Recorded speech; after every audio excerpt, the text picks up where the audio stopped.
Hello indie game fans! Starting off this video is the awesome looking bug Fables, a bug-centric RPG which looks very inspired by the Paper Mario series of games. Join our intrepid heroes as they explore the land of Bulgaria to search for the everlasting Sapling, a mystical relic that is said to grant immortality even if you just eat one of its leaves.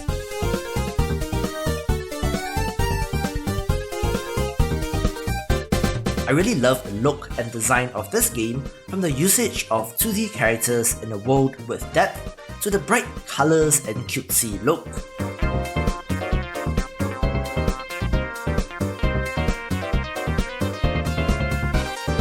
Of course, being a huge fan of that other very bug-centric game in Hollow Knight, the setting immediately appeals to me, and there seems to be a nice variety in creatures and areas, from ants, bees, beetles, and more.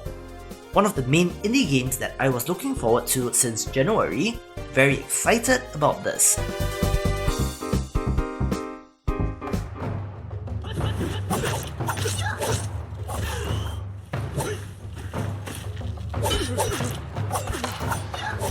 Devil Slayer Raksasi is a top-down roguelite action game where you have a choice of 6 different heroines, each having their own specialty weapon, thus playing rather differently, where these ladies are the chosen ones, sent to save the world from demons and the like, with some pretty impressive art.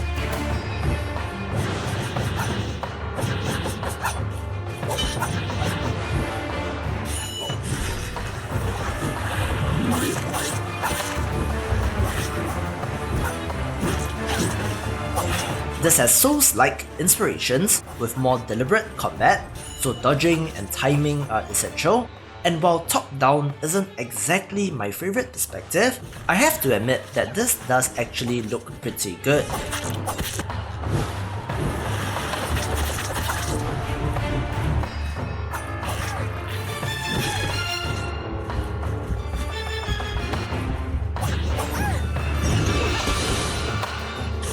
Relics and equipment are present, which are roguelite staples by now, and screenshots seem to indicate that you can carry quite a large number of them, increasing the possibilities for synergy, so certainly hope to get that overpowered run.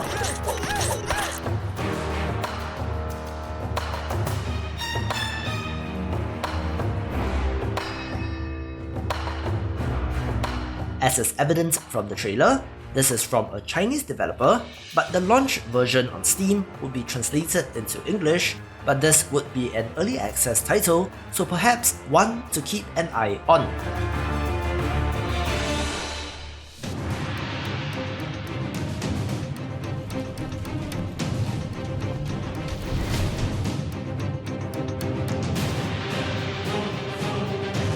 A Year of Rain, weirdly enough, is a throwback RTS, but not to the Command & Conquer era, but rather, this does look very much like Warcraft 3.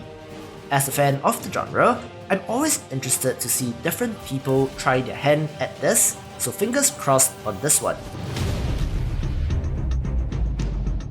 Through dangerous forests, blizzards and muck, my grandson must travel in search of his luck. Yaga self-describes as a role-playing folktale where you play as the unlucky, one-armed blacksmith Ivan, caught between the Tsar giving him impossible duties, a witch who is trying to manipulate him, and his grandmother who just wants him to find a wife. I hope he comes back married and proud, not hungry and cold or under a shroud. This looks like an action-adventure RPG that pulls from Slavic folklore with freedom of exploration and choice.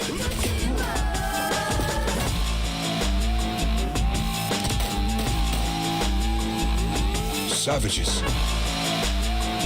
You are back, blacksmith. The creatures and enemies look really nice due to the art style, with what looks to be some interesting looking upgrades and weapons. Soundtrack looks like the highlight as well. Yaga.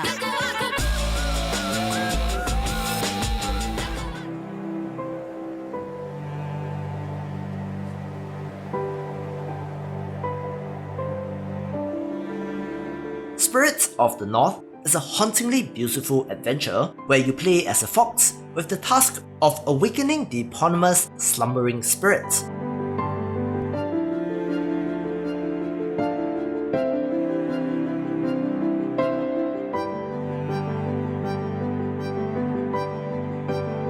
I always have a soft spot for foxes in games, and this does really look quite nice.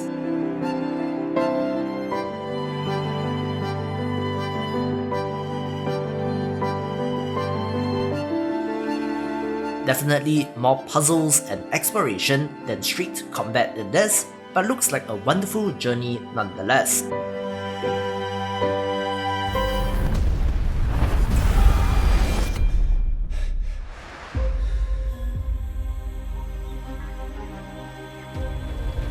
Think Don't Starve but sci-fi, and there's somehow magic involved as well, and you get Artificer Science of Magic. Crash landing on an alien planet, scavenge resources, kill alien creatures, and craft tools and equipment to survive.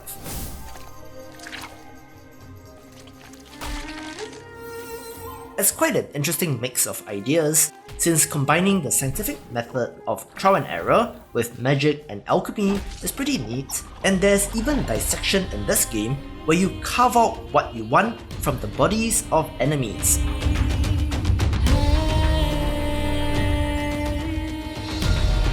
We have seen quite a significant drop in the number of survival games on Steam, so if you are itching for something new and actually looks pretty decent, this is one to pick up. Just a quick note, if you are new here and enjoyed the video so far, be sure to subscribe and check out the Discord channel while you are at it. Here's to more indie gaming coverage, so back to the video.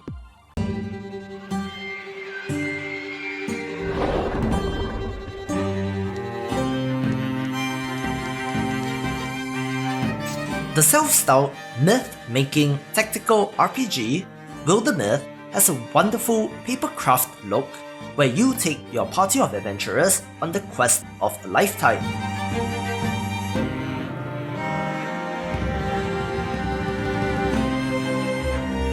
However, these are procedurally generated campaigns and stories, so no single main story thread, but rather a more freeform, almost tabletop D&D type experience.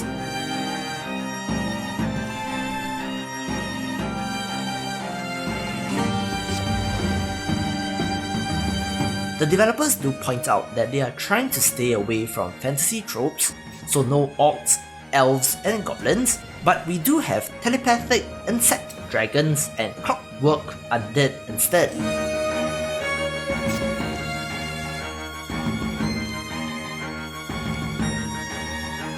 Characters age, have their own personalities, and you can even influence that by the choices that you make, with the ability to add your favorites to the pantheon of legends to be called on again in later playthroughs.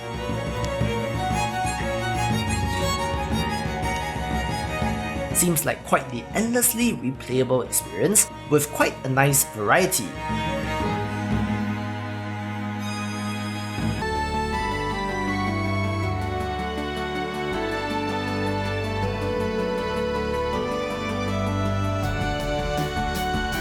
Animal simulators were a trend in gaming a little while back, and Bee Simulator is the latest entry, only instead of the wacky physics of Goat Simulator or the Jerk Simulator of Untitled Goose Game, this instead opts for a more realistic approach as you play the role of a drone in the hive.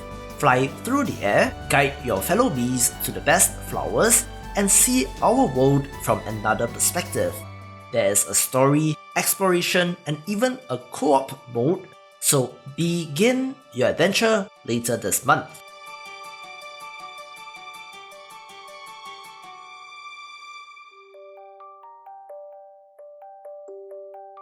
Oh, Bumble didn't see you there. Bumble here to tell you about Bumble game. It called Legend of Bumble! The Legend of Bumble is the prequel to The Binding of Isaac, but instead of being a roguelite action game, This is a roguelite puzzle game instead. Bumbo game great! It have coin and fist and Bumbo got trash! It has matched 3 elements with the same sort of gross poop and related humor that seems to be evident in an Edmund Macmillan game. That guy and a weird one and another thing, and it had like a casino zone and a skull game and tons of spells!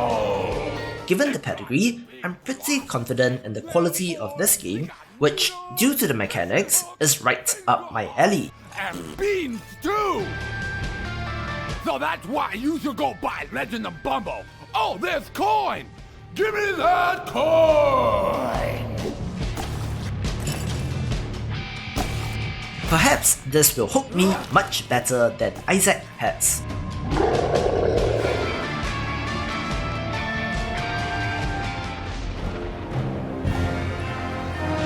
Pixel art roguelite action-adventure game.